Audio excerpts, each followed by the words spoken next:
पारस अनुपेक्षा का स्वाध्याय हम सभी कर रहे हैं। आचार्य कुंद स्वामी द्वारा विरचित। नमिदूण सव सिद्धे जाणोत्तम खवीद दीह संसारे। दस दस दो दो वजिणे दस दो अणुपेहणम वोच्छे।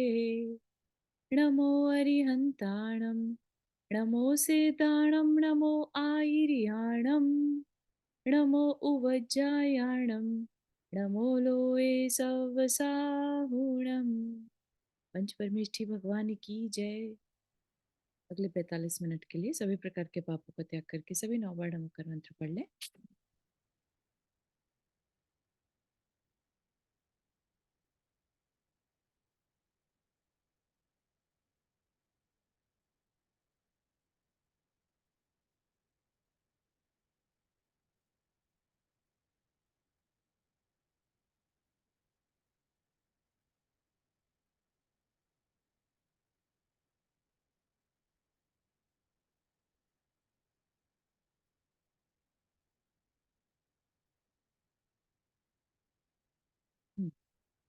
तो आज हमारा नई भावना शुरू होगी, नई अनुप्रेक्षा।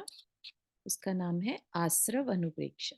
ठीक है, हमने देख लिया था कि शरीर अशुचि है। उसका हम जितना शरीर को एक उपकरण समझकर उसको जितना हम धर्म में काम में लाएंगे उतना वो हमारे लिए सहयोगी रहेगा। नहीं तो आप जितना मर्जी उसको संभाल लो, सजा लो, उसमें से नव द्वार से मल निकलता ही रहता है। निरंतर निरंतर उसमें से बदबू आती है। उसमें इवन बताया हमें कि कीड़े बहुत हैं अंदर, है ना। तो इतना इतनी घिनावनी चीज होते हुए भी उसको क्या कहा कि उसका यूज करो, है ना। उसका यूज करो जिस कार्य के लिए मनुष्य पर्याय मिली है। ठीक है ना। ये सेंसेस को वेस्ट मत करो, ये बॉडी को वेस्ट मत करो। अपन इसको अगर घूमने फिरने में लगा दे रहे हैं तो एक तरह से हमने हीरा हाथ में आने के बाद और उसको कचरे में फेंक दिया, ऐसा आप मान के चल सकते हैं। ठीक है ना। और उसके प्रमाण हमें मिलते हैं। हमारे जो भी मुनिराज हैं, जो भी साधु हैं, वो कभी भी इस शरीर को सजाते संवारते नहीं, है ना। कभी देखा उन्हें, बल्कि जो केश हैं वो भी वो खींच के अलग कर देते हैं जिनसे कि इंसान सुंदर लग सकता है ना। शरीर को सजाना संवारना तो दूर, वो नहाते भी नहीं। ठीक है ना। तो आप सोचिए कि कहाँ उनकी चर्या और कहाँ हमारा डे टू डे में कितना समय हम अम, शीशे के आगे, बाल कैसे होने चाहिए, आजकल स्टाइल क्या चल रहा है, इसी में हमारा सबसे ज्यादा समय निकल जाता है। कई लोग तो इवन वेबसाइट्स पे इसी चीज में देखने में कि सोशल मीडिया पे आजकल क्या चल रहा है, ट्रेंड क्या है आजकल, है ना। तो आप सोचिए कि किस तरह से मनुष्य आयु, मनुष्य पर्याय का अपव्यय किया जा रहा है, मिसयूज हो रहा है। ठीक है ना। अपने को इस चीज को ध्यान रखना है। हमें बताया कि इस शरीर से जितना हो सके भगवान की भक्ति करो। आप मतलब क्या विश्वास करेंगे कि आचार्य विद्यासागर महाराज जी, जो इतना पुण्य करने वाले, इतनी स्वाध्याय में लीन, इतने जीवों का कल्याण करने वाले, और जब उनका समय उनके लिए है तो उसमें वो नंदीश्वर भक्ति पढ़ रहे हैं, स्वयंभू स्तोत्र पढ़ रहे हैं। ठीक है ना, भक्ति कर रहे हैं। तो भक्ति को एक मोक्ष मार्ग का सबसे आसान तरीका बताया। ठीक है, तरीके और भी हैं, ये नहीं कह रहे कि एक ही है, लेकिन भक्ति जो है मोक्ष मार्ग का सबसे आसान तरीका है, स्पेशली भारतीय संस्कृति में, है ना। जहाँ हमें किसी एक दूसरी चीज पर श्रद्धा न रखकर बस आगे बढ़ना रहता है कि मेरे से नहीं हो रहा है, कोई नहीं, मेरे गुरु संभाल लेंगे, मेरे शास्त्र संभाल लेंगे, है ना। अब देखिए अलग अलग पंथ में कहीं पर भी, जहां पर भी कुछ ना कुछ चीज पर अपना विश्वास डाल दिया जाता है, चाहे वो भगवान के नाम से हो, चाहे वो शास्त्र के नाम से हो, गुरु ग्रंथ साहिब हो, या कहीं पर कोई गुरु हो, है ना। तो भक्ति जो है बहुत ईज़ी तरीका होता है ह्यूमन बीइंग के लिए, क्योंकि उसका ईगो उसको भक्ति करने को अलाउ कर देता है। जहाँ कर देता है वहाँ पर समर्पण आ जाता है। ठीक है ना? तो हम इस मार्ग को अपने गुरुओं को देखते हुए फॉलो करें, ताकि शरीर की अशुचि शरीर का हम यूज़ कर सकें। अपने मुँह से भक्ति की बातें बोले, है ना? शास्त्र की चर्चा करें, कानों से स्वाध्याय को सुने, आँखों से अच्छे दृश्यों को देखें, है ना? और मन से क्या करें? तो मन से भी बता दिया कि अपने भावों से जितना धर्म कर सकते हो वो करो। ठीक है ना? इवन अपने में मन से, भावों से अपन जाकर नंदीश्वर द्वीप की पूजा भी कर सकते हैं। ये हमने सीखा पिछले 8 दिनों में, है ना? बहुत सुंदर विधान हुआ यहाँ पर मिल्पिटस जेसीएनसी में भी, और जगह-जगह पर, है ना? बहुत अपने को भक्ति के पुण्य कमाने के अवसर मिले। अब उस पे हमें चिंतन करना चाहिए। अनुप्रेक्षा का मतलब है बार-बार चिंतन करना। तो अशुचि शरीर से हम कैसे अपना मोक्ष मार्ग साध सकते हैं, इसका चिंतन करना। ठीक है? अब है आज आश्रव अनुप्रेक्षा। आश्रव अनुप्रेक्षा मतलब आश्रव क्या है? कर्मों का आना। ठीक है? इसी में ही आप बंध भी ले लीजिए, क्योंकि आश्रव है तो बंध भी है। ठीक है? ऐसा समझते हुए आश्रव में ही बंध को ले लेना। ठीक है? तो अपन दोनों को साथ-साथ देखेंगे। क्या कहा? मिच्छतम अविरमणम कसाय जोगाय आसवा होन्ति पण पण चौतिय भेदा सम्मम परिकीर्तिदा समये। बहुत इजी गाथा है ये। मिच्छत्तम मिथ्यात्व। मिच्छत्तम मतलब मिथ्यात्व। अविरमण, अविरमण मतलब अविरति, अविरति। ठीक है, इसको थोड़ा थोड़ा अपन मीनिंग समझेंगे। कसाय यानी कषाय, जोग यानी योग। ये क्या है? ये आश्रव है। तो ये आश्रव है का क्या मतलब है? इनके थ्रू हमें आश्रव होता है, ये कारण है। तो आश्रव के कारण बताए। ठीक है?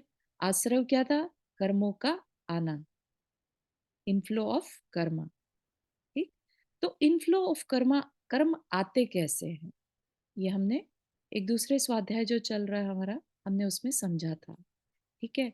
तो हमारे आत्म प्रदेशों के परिस्पंदन से, आत्म प्रदेश सबको इतनी तो जानकारी या इतना विश्वास तो होगा ना कि इस शरीर में आत्म तत्व है, आत्मा है ना? तो ये उसके अंदर एक शक्ति होती है आत्मा के अंदर, कि उसके अंदर परिस्पंदन यानी वाइब्रेशन होती है। कब होती है? जब भी मन वचन काय की क्रिया होती है। ठीक है? तो ये मन वचन काय की क्रिया से आश्रव होता है। जब भी ये मन वचन काय की क्रिया होगी तो वाइब्रेशन होगी, आत्मा में वाइब्रेशन होगी, और वाइब्रेशन होगी तो आत्मा की शक्ति जो है कर्म पार्टिकल्स को अपनी ओर पुल कर लेती है। उसी को क्या कहते हैं? आश्रव। ठीक है? तो अब ये जो मन वचन काय की परिस्पंदन है या योग है, वो होता कैसे है? उसके पीछे कोई ना कोई इंटेंशन होगी, है ना? हमारा कोई ना कोई बिलीफ सिस्टम होगा। हमारा बिलीफ ये भी हो सकता है कि हिंसा करना इज ओके, या ये बिलीफ भी हो सकता है कि हिंसा करना इज नॉट ओके। ठीक है ना? तो हमारे बिलीफ सिस्टम जो हमें हमारी पहचान करा सकते हैं, हमारे बिहेवियर को डिसाइड करते हैं। तो इन सब से हम मन वचन काय की क्रिया करते हैं। ये सब क्या है? एक तरह से हमारा बिलीफ सिस्टम, जिससे कि हम मन वचन काय की क्रिया करते हैं। ठीक है ना? तो फॉर एग्जाम्पल एक बिजनेसमैन है, उसका बिलीफ है कि अगर कस्टमर से अच्छे से बात करेंगे तो कस्टमर आएगा, नहीं तो नहीं आएगा। ठीक है ना? तो अब वो क्या करता है? घर में तो बहुत गुस्सा करता है, लेकिन शॉप पे कभी गुस्सा, बिजनेस में कभी गुस्सा नहीं करता, क्योंकि उसका बिलीफ है ये कि मैं गुस्सा करूंगा तो कस्टमर नहीं आएंगे। ठीक है ना? तो इस तरह से ये चीजें हमारे बिहेवियर को क्रिएट करती हैं। तो अब उसकी मन वाणी, मन में तो गुस्सा भले ही आ रहा है, लेकिन वो वाणी से नहीं कहेगा, ठीक है ना। तो मन वचन काय का परिस्पंदन या योग जो होता है, उससे हमारे कर्म का आश्रव होता है, ठीक है। और उनको हम धीरे धीरे वन बाय वन समझेंगे। तो उसमें क्या कहा, मिथ्यात्व। मिथ्यात्व क्या है? मिथ्या बिलीफ सिस्टम, रॉन्ग बिलीफ को मिथ्यात्व कहते हैं। वह 5 प्रकार का है, वो आगे नेक्स्ट गाथा में बताया जाएगा। अविरति क्या है? व्रत न होना अविरत है, ठीक है। अविरत में हमें खाओ पियो मौज करो ऐसी फीलिंग रहती है, लेकिन हाँ ये भी रहता है कि ये शरीर अलग है, ठीक है ना। दोनों पॉसिबिलिटीज हो सकती है अविरति में, कि वो चाहे तो व्रत ले ले, हिंसा आदि की नहीं नहीं, ये खाओ पियो मौज करो वाली जिंदगी नहीं जीनी, हमें तो व्रत लेने हैं, है ना। तो वह उन अविरति कषाय, अविरति के मन वचन काय के योग से बच जाएगा, पापों से बच जाएगा, ठीक है। तो अविरति क्या है? व्रतों का ना होना। जिसे संयम में रहना पसंद नहीं है ना, जिंदगी मिली है उसे यूज करो, मतलब मजे करो, ठीक है ना। वो जरा भी एफर्ट नहीं लगाता, लेकिन अंदर ही अंदर उसको लगता है कि नहीं करना तो चाहिए, ठीक है ना। जिसको अंदर में ये तो आ जाए कि करना चाहिए, लेकिन कर कुछ नहीं रहा, ऐसा पर्सन क्या कहलाता? अविरति। मिथ्यात्व में क्या होता है? उसको अंदर से भी फीलिंग नहीं आ रही कि मुझे करना चाहिए, ठीक है ना। वो बिल्कुल जीरो ग्राउंड पे है, इनफैक्ट नेगेटिव साइड पे है, ठीक।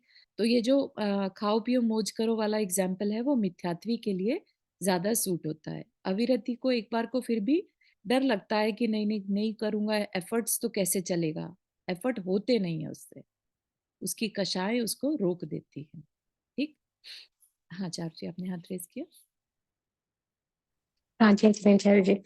तो जैसे और धर्मों में भी व्रत होते हैं, तो उन लोगों को हम किसमें गिनेंगे जो व्रत करते हैं लेकिन मिथ्यात्व के साथ करते हैं? वो मिथ्यात्व में ही आते हैं। उनके व्रतों को, उनका बेसिकली गुण स्थान नहीं बदलता। तो ये जो यहाँ पर चर्चा की जा रही है, मिथ्यात्व, वैरति, कषाय और योग, ये गुण स्थान की अपेक्षा से हो रहा है, ठीक है। तो मिथ्यात्वी ओके, पहले गुण स्थान में, अविरति चतुर्थ गुण स्थान में, ठीक है। Okay, thank you. हम्म। मिथ्यात्वी भी अविरति है और अविरति भी अविरति है, ठीक है ना। लेकिन उनके गुणस्थान में डिफरेंस आ जाता है, थोड़ी टेक्निकल हो जाती है चर्चा, लेकिन आई थिंक अभी थोड़ा थोड़ा सभी को गुणस्थान के बारे में जानकारी हो गई होगी, है ना, अवेयरनेस इस बात से कि गुणस्थान कुछ होता है, ठीक है। तो ये हमारे आत्मा का लेवल बताता है। गुणस्थान क्या है? हमारे आत्मा के गुणों का लेवल, ठीक है। तो जो अपने को नहीं समझा, अभी उसका लेवल जीरो है, मिथ्यात्व है।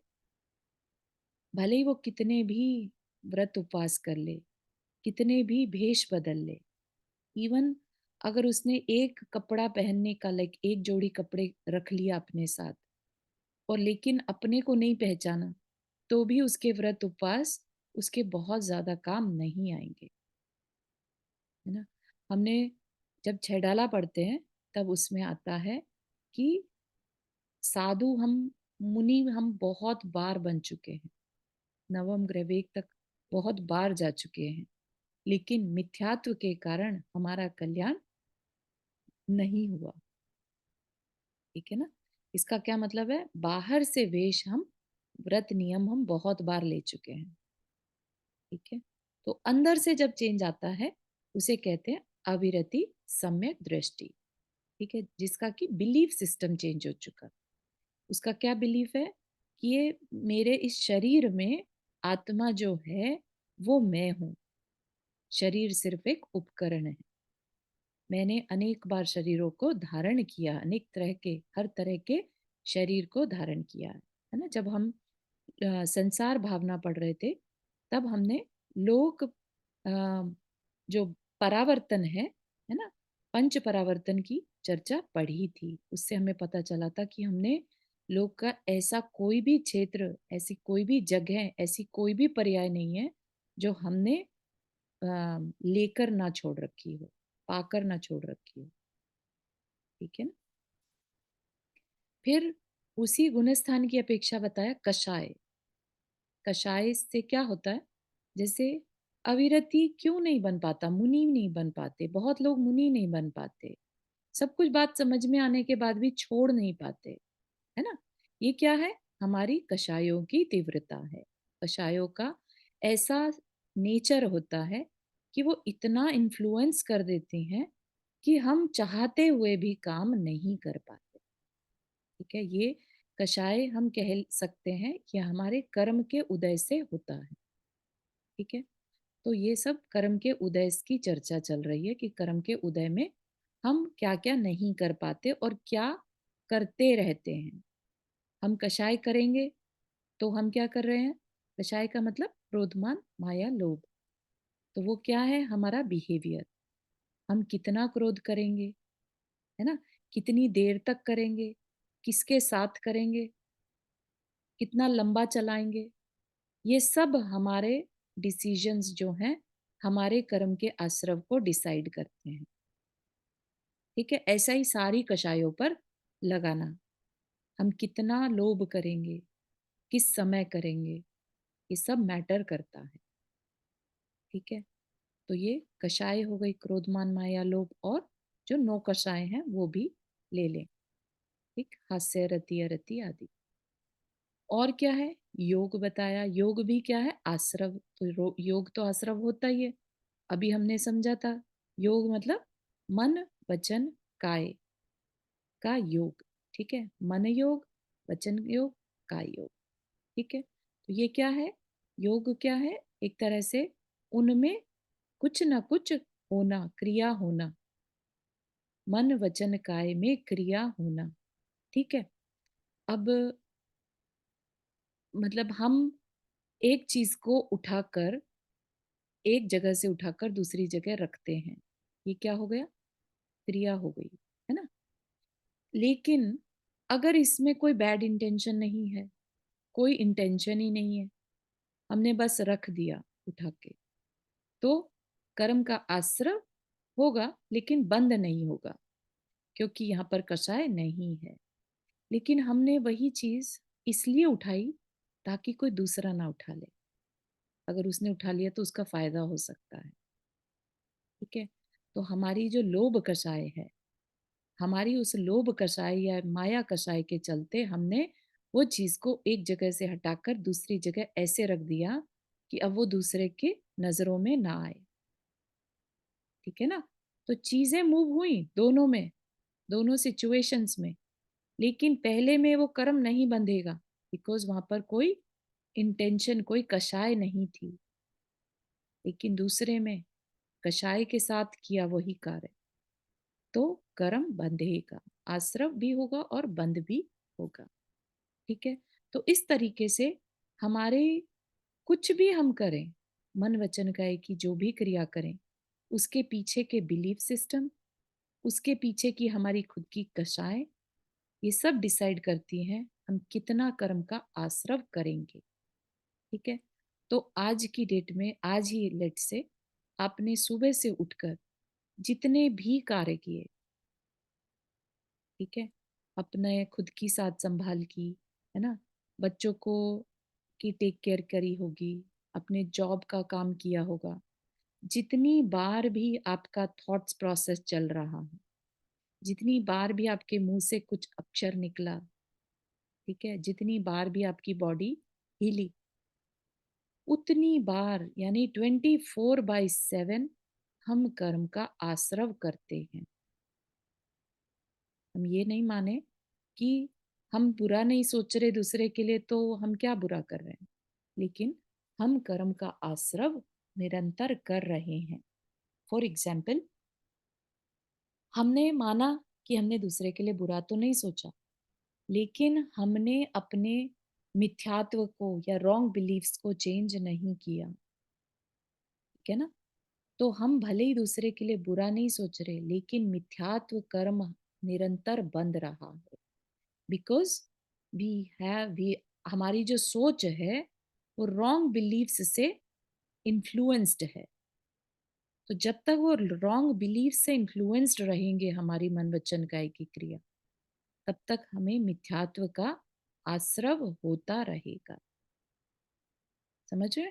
किस तरीके से हम ये नहीं समझे कि हम तो बहुत शांत हैं, तो हमारे तो कर्म का आश्रव बहुत कम होगा या नहीं होगा। ऐसा नहीं। सबसे इम्पोर्टेंट है हमारे अंदर से रॉन्ग बिलीव्स का यानी मिथ्यात्व का जान, जो मिथ्यात्व को छोड़ देता है, ठीक है ना, उसके फिर नरक और पशु गति नहीं होती। वो उन गतियों का बंध रोक देता है। ठीक है ना? इतनी इम्पोर्टेंट चीज है मिथ्यात्व से बचना। हाँ, रुक्मणी आंटी आपने हाथ रेज किया। हाँ, जैस्मिन चारू, जी। नहीं जैसे तुमने बताया कि मिथ्यात्व सारा दिन चलता रहता है, हम्म। तो थोड़ा-सा एग्ज़ाम्पल दोगी किस टाइप में चलता रहता है? जैसे सारा दिन मिथ्यात्व कि हमारे किसी का अंदर, हाँ, कैसे किस चलता है? हम मतलब हमारे किसी का अंदर, बुरा ना सोचे फिर भी कैसे चलता है फिर? बिल्कुल बिल्कुल। तो अपने को न पहचानने रूप जो अग्रहित मिथ्यात्व है, वो हमारे अंदर निरंतर चलता है। ठीक है? मैं बूढ़ा, मैं जवान, मैं जैन, मैं हिंदू। समझ रहे हैं आप किस तरीके से हुँ, हम अपनी पहचाने बनाए रहते हैं?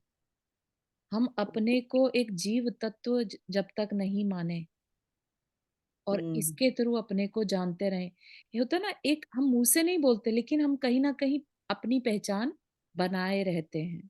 कोई हाँ, आकर जैसे अगर सोचना अगर को हमें कह मतलब दे कि तुम गधे हो, इमीडिएटली हुँ, निकलेगा कि नहीं नहीं, हम गधे थोड़े ना, हम तो बहुत समझदार हैं, हम तो चार मनुष्य हैं, हम तो ये हैं, हम तो वो हैं।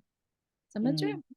हमें हुँ, कितनी अंदर तक इस बात की सबकॉन्शियस में हमें इस बात की अंडरस्टैंडिंग है कि हम कौन हैं।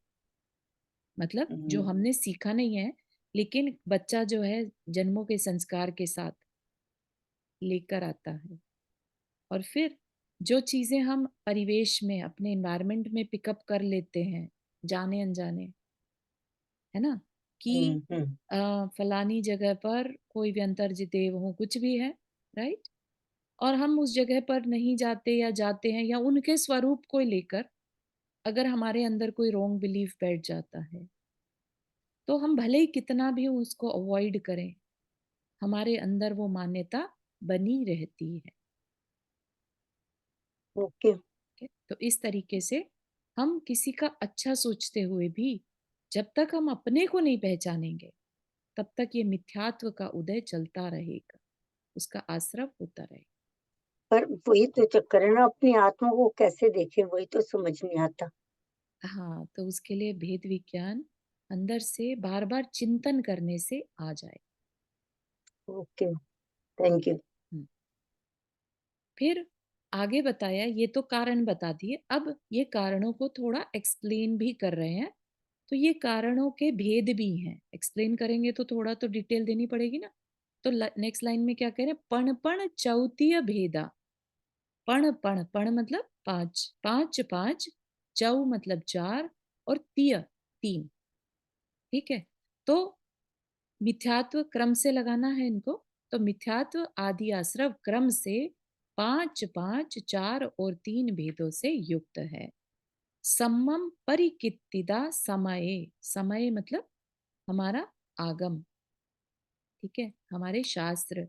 सम्मम अच्छी तरह से, परिकित्तिदा, परिकित्तिदा वर्णन किया है। तो आगम में इसका बहुत अच्छी तरह से वर्णन किया गया है। तो ठीक है, आगम में किया है, हमारे लिए तो कुंद कुंद भगवान का लिखा हुआ ये शास्त्र भी आगम ही है ना।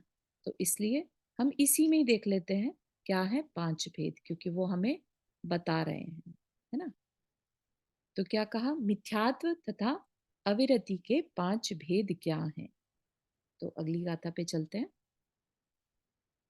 एयंत विनय विवरीय संशयमन्नाणादिमिधि हवे पंच अविरमणं हिंसादि पंचविहोसो हवै नियमेन। तो क्या कहा? एयंत, एयंत मतलब एकांत, विनय, विनय, विवरीय, विवरीय मतलब विपरीत, संशय, संशयम, संशय, संशय, ठीक है, इनके मीनिंग अभी समझेंगे। अणाण, अणाण मतलब अज्ञान, मिधि हवे पंच, ये पांच क्या है? ये मिथ्यात्व के पांच प्रकार हैं, ठीक। और अविरमणम, अविरमणम अभी ऊपर की गाथा में भी आया था ना, यहाँ पर अविरमणम, ये क्या है? अविरति, अविरति क्या है? अविरति किसे कहेंगे? हिंसादि, हिंसा आदि, ठीक है। हिंसा आदि क्या है? पांच पाप, ठीक है ना। हिंसा आदि पंचविहो, पंच प्रकार से, हिंसा आदि के पांच प्रकार के भेद, सो हवई होते हैं, नियमेण, नियम से। तो अविरति किसे कहेंगे? हिंसा आदि जो पांच भेद हैं वह नियम से अविरति है, ठीक है। तो अब पांच मिथ्यात्व के प्रकार बता दिए, है ना। तो उसको हम समझें थोड़ा सा, उसको हम संक्षेप में यहाँ पर समझेंगे। तो मिथ्यात्व, पहली बात तो रॉन्ग बिलीफ, ठीक है। रॉन्ग बिलीफ का मतलब है कि हमारा बिलीफ सही नहीं है, ठीक है। तो इन पांचों में आप उस बिलीफ को समझने की कोशिश करना। एकांत को मिथ्यात्व कहा, इसका मतलब क्या है? एक अंत, एक साइड से चीज को देखना। जब हम किसी पर्सन को कोई एक रिश्ते से बताएं कि ये फलाने का बेटा है, ठीक है ना, तो क्या वो सिर्फ बेटा ही है या किसी का भाई भी है, किसी का फादर भी है, किसी का हस्बैंड भी है ना। तो एकांत से अगर हम कोई चीज कहेंगे तो वो हमारा रॉन्ग बिलीफ होगा। हमने आधा बिलीव किया, इनकरेक्ट बिलीव था हमारा उस पर्सन के बारे में कि ये सिर्फ बेटा ही है, ठीक है ना। तो जब हम एक दृष्टि से, एक साइड से किसी भी चीज को, कभी भी कोई दो आर्ग्यूमेंट भी हो रहे हैं, उसमें हमने सिर्फ एक पर्सन की बात सुनी और दूसरे को इग्नोर कर दिया, तो क्या आप समझते हैं कि वो जस्टिस ठीक हो पाएगा? कभी भी नहीं, है ना। तो जो, जब तक हम सब तरफ से या सबके दृष्टिकोण को एक्सेप्ट करना नहीं सीख जाते, तब तक हमारा बिलीफ सिस्टम गलत ही कहलाएगा। इसलिए समय दृष्टि को अनेकांतवाद लेकर चलने को कहा गया, ठीक है ना। अनेकांतवाद क्या है? अनेक अंत, जो अनेक पक्षों को साथ लेकर चले। हम एक ही बात को, हाँ उसने ये बात इस पक्ष से कही, हाँ उसने ये बात उस पक्ष से कही, है ना। बेटे की अपेक्षा ये पिता है, पिता की अपेक्षा ये पुत्र है, पत्नी की अपेक्षा ये पति है ना, भाई की अपेक्षा ये भाई है। समझ रहे हैं? तो अपेक्षा लगाए बिना अगर हमने किसी बात को एक्सेप्ट कर लिया तो समझो कि हम मिथ्यात्वी हैं। हमें चार तो प्रकार नहीं है माना, लेकिन अगर हम एक इकलौता एकांतवाद भी लेकर चलते हैं तो समझिए हम मिथ्यात्वी हैं। हम, हमारे अंदर ये पांचों चीजें नहीं होनी चाहिए अगर हमें अपने रॉन्ग बिलीफ को ठीक करना है। तो पांचों में से कोई एक भी है तो हम रॉन्ग बिलीफ के साथ ही कहलाएंगे, ठीक है। फिर है विनय करना।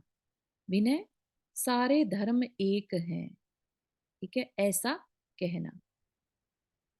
जबकि क्या है? वीतरागता से ही मोक्ष पॉसिबल है, लेकिन ये मानना कि सब धर्म एक ही तो बात करते हैं, सबके ईश्वर एक ही हैं, हम सब ईश्वर की, हमसे तो बड़े हैं ना, तो हम तो उनको झुक के प्रणाम करते हैं, ठीक है, तो यहाँ किसकी विनय हो गई? क्या हमने देवशास्त्र गुरु, सच्चे देवशास्त्र गुरु की विनय करी, या रागी और कुमार्गी जो है, हमें कुमार्ग पर ले जाने वाले गुरुओं की, शास्त्र की और देवों की विनय कर ली? ठीक है ना, चाहे अननोइंगली सही, लेकिन जब हम सच्चे देवशास्त्र गुरु को छोड़कर बाकी किसी की भी विनय करते हैं, क्योंकि विनय करने से वो गुण हमारे अंदर आते हैं। तो अगर हम राग की विनय करेंगे तो राग गुण हमारे अंदर आएगा, वीतरागता की विनय करेंगे तो वीतराग गुण अंदर आएगा। ठीक है ना, तो इसलिए सब धर्म एक है ऐसा कहना रॉन्ग बिलीफ में आ जाता है। माना वो किसी अपेक्षा से ठीक है, हम ये नहीं कह रहे वो सर्वथा गलत है, किसी अपेक्षा से हो सकता है ना। तो हम किसकी विनय कर रहे हैं? वीतरागता की। ठीक है, विपरीत, विपरीत मिथ्यात्व क्या है? कि गलत तरीके से भी मोक्ष मार्ग पॉसिबल है। हिंसा करने में धर्म होता है, हिंसा भी धर्म का ही पार्ट है, ऐसा है ना। या शरीर ही आत्मा है, शरीर में आत्मा है की जगह शरीर ही आत्मा है, या आत्मा शरीर एक है, ऐसा विपरीत अंडरस्टैंडिंग कर लेना, ये भी क्या हो गया? मिथ्यात्व। ठीक है, रॉन्ग बिलीफ।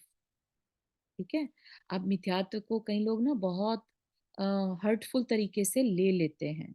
जैन धर्म में जो थोड़ा स्वाध्याय कर लेते हैं ना, उन्होंने मिथ्यात्व वर्ड को एक बैड अपशब्द के रूप में मान लिया, बजाय इसके कि वो उस चीज पर ध्यान दें कि अगर सामने वाला हमें मिथ्यात्व कह रहा है तो क्या कारण होगा, उस पर ध्यान देने की जरूरत है, बजाय इसके कि हम अपने ईगो को हर्ट कर लें और उससे नफरत करने लगे, द्वेष करने लगे। ठीक है ना, तो विपरीत जिसमें हम गलत मान्यताओं को मानने लगते हैं। ठीक है, जैसे गंगा में नहाने से मोक्ष हो जाता है, पाप धुल जाते हैं। ठीक है ना, फिर है संचय, संचय में होगा भी कि नहीं, है ना, सिद्धशिला कुछ होती भी है कि नहीं, लोक किसने देखा है, पता नहीं है भी कि नहीं। ठीक है ना, तो ये संशय भी आना मिथ्यात्व है। अगर ये संशय आएगा तो हमारा बिलीफ सिस्टम डगमगा जाएगा, देवशास्त्र गुरु पर हमारी श्रद्धा जो है वो डिस्टर्ब हो जाएगी। डिस्टर्ब होगी तो हमारा सम्यक, हमारा राइट बिलीफ डिस्टर्ब होगा, तो हम फिर से क्या कहलाएंगे? मिथ्यात्व।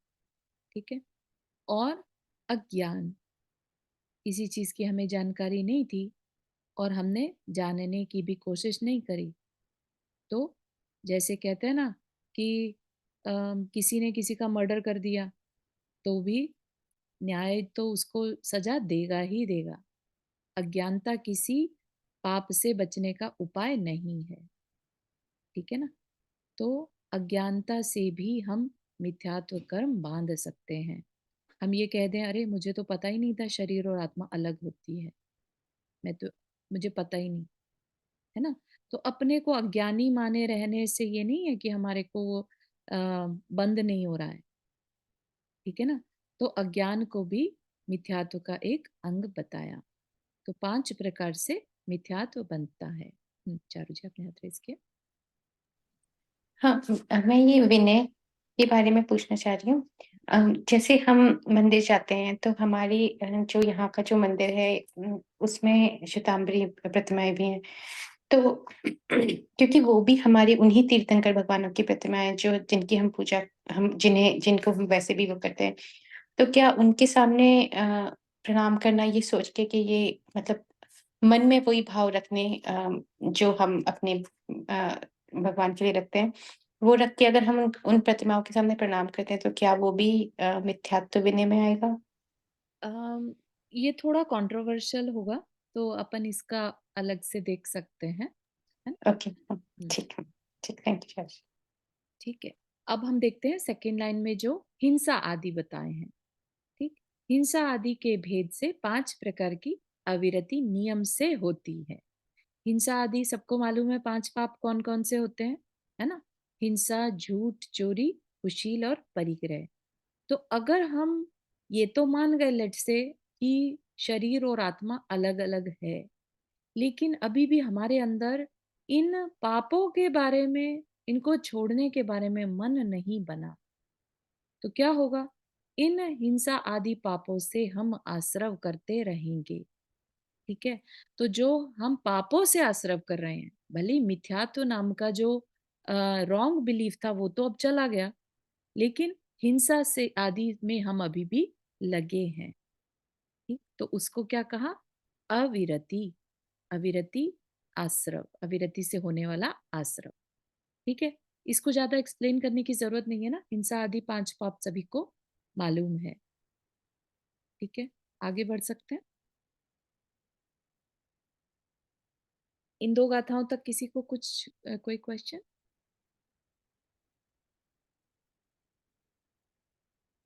हुँ। अब बात आती है कषाय और योग की, है ना? 4 बताए थे ना यहाँ पर आश्रव के 4 प्रकार बताए थे, कैसे-कैसे हो सकता है मिथ्यात्व, अविरति, कषाय और योग। तो मिथ्यात्व और अविरति के 5-5 भेद यहाँ बता दिए। अब 4 कषाय और 3 योग यहाँ पर बता रहे हैं। क्या कह रहे हैं? कोहो माणो माया, लोहो वियचौ विहं कषायं कु मणवचिकायेण पुणो जोगोति वियप्पमिधि जाने। क्या कह रहे हैं? कोहो यानी क्रोध, माणो मान, माया माया जो होती है, लोहो यानी लोभ, विय चौ विहम 4 प्रकार की, कसायम कषाय, खु निश्चित है, 4 प्रकार की कषाय निश्चित है, ठीक है ना? तो 4 प्रकार की कषाय, क्रोध, मान, माया, लोभ, ठीक? इनके थ्रू हम कषाय करते हैं। कषाय होती है 4 प्रकार की और इन 4 प्रकार से हम आश्रव करते हैं, है ना? या तो हमारी क्रिया में कुछ ना कुछ इन चारों कषायों में से कोई ना कोई अंश जरूर होगा। हम कुछ भी बोलते हैं, हम कुछ भी करते हैं, हम कुछ भी सोचते हैं, ये 4 कषायें ज़रूर उनमें कारण होती ही होती हैं, ठीक है? हम चाहे गुस्से में कुछ कहें, हमारा मान डिस्टर्ब हो गया या मान को हमने सबकॉन्शियस में हमारा मान हमेशा चलता ही रहता है ना? हम अपनी जो एक आइडेंटिटी बनाए रहते हैं, उससे हमारा मान जो है पुष्ट होता रहता है। हम मनुष्य हैं, हम बेटर हैं दूसरों से, हम जैन हैं, हम बेटर हैं दूसरों से। तो ये क्या है कॉन्स्टेंटली अंदर ही अंदर मान पुष्ट होता रहता है।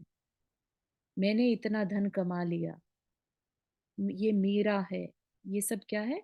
ये मान कषाय अंदर ही अंदर चलती है, ठीक है ना? ऐसे ही माया, मायाचारी, झूठ बोलना आदि, ठीक? लोभ, लोभ 2 प्रकार का होता है वैसे। लोभ प्रशस्त भी होता है और लोभ अप्रशस्त भी होता है। लोभ प्रशस्त कब होगा? जब हम मोक्ष का लोभ करें, साधु समागम का लोभ करें, व्रत उपवास का लोभ करें, मंदिर जाने का लोभ करें। ये क्या हो गया? प्रशस्त लोभ, अच्छा वाला, जिससे पुण्य बनता है, ठीक? और जब हम धन कमाने का लोभ करें, झूठ बोलने का लोभ करें, नाम प्रतिष्ठा का लोभ करें, है ना?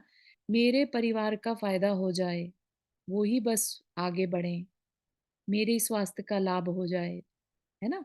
तो ये जब हमारे अंदर चलते हैं, ये क्या है? ये अप्रशस्त लोभ है।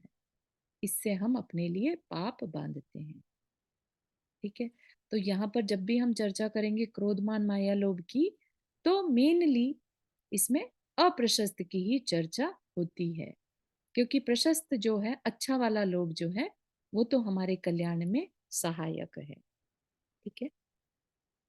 जैसे साधु भी करने को गुस्सा कर सकते हैं अपने शिष्यों को डिसिप्लिन बनाने के लिए, है ना?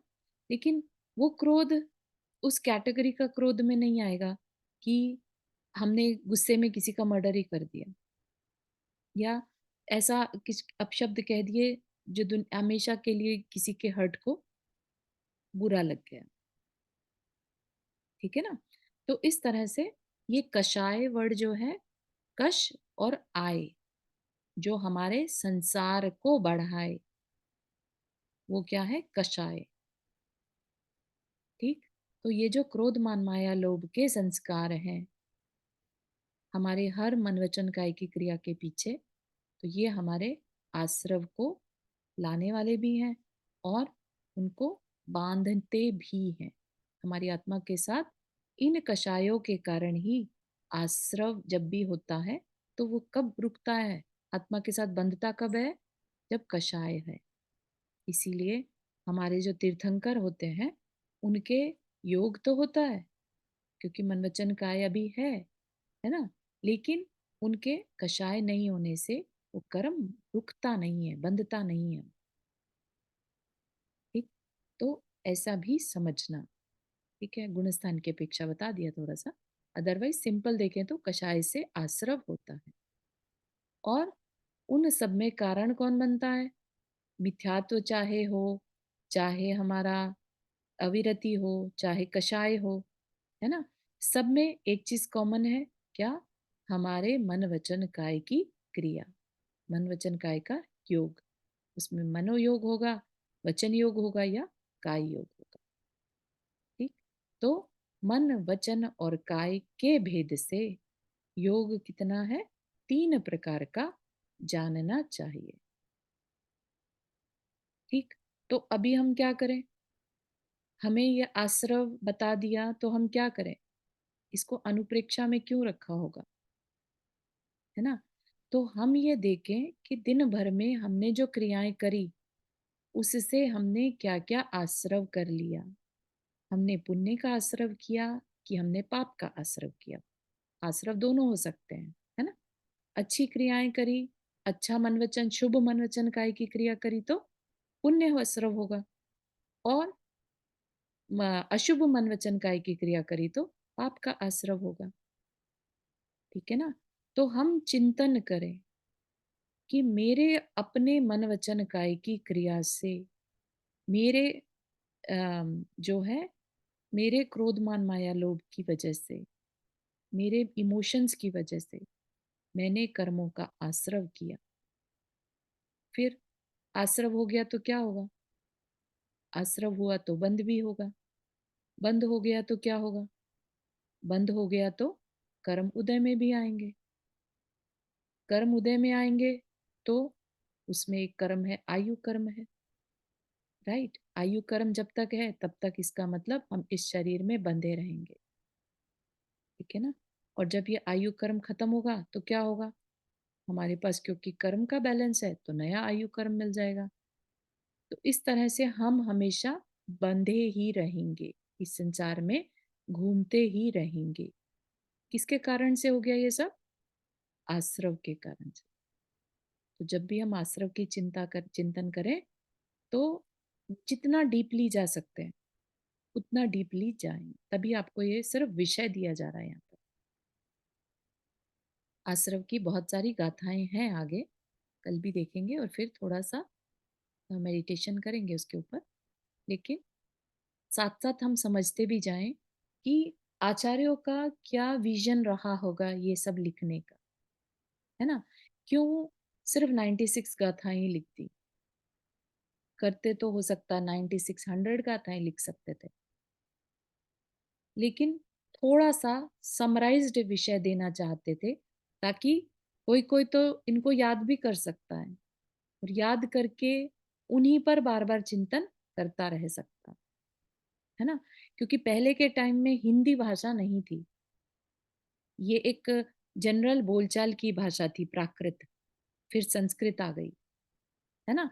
तो उन्होंने तो अपने हिसाब से इसको प्राकृत में बोलचाल की भाषा में लिखा कि ये एक गाथा के रूप में होगा ना तो याद करना इजी होगा।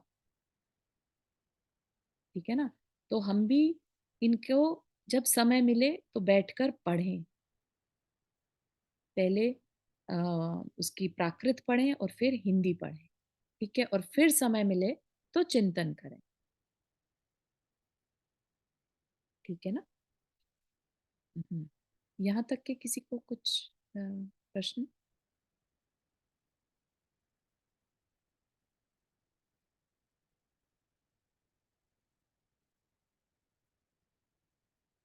हाँ, क्लियर हो रहा है?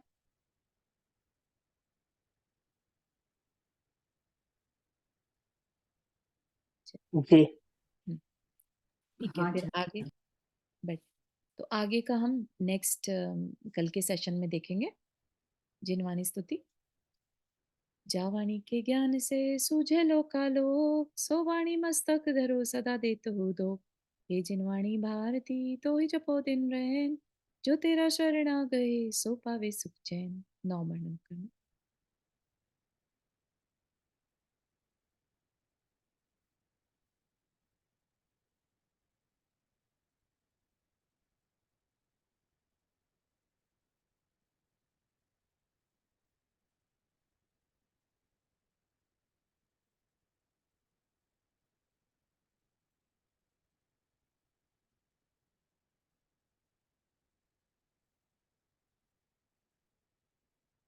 सभी जय को जय जिनेंद्र। जिनेंद्र। जय जय जिनेंद्र। जिनेंद्र सभी को। जय जिनेंद्र सभी जय को। जिनेंद्र सभी को। जय जय जिनेंद्र जिनेंद्र सभी को।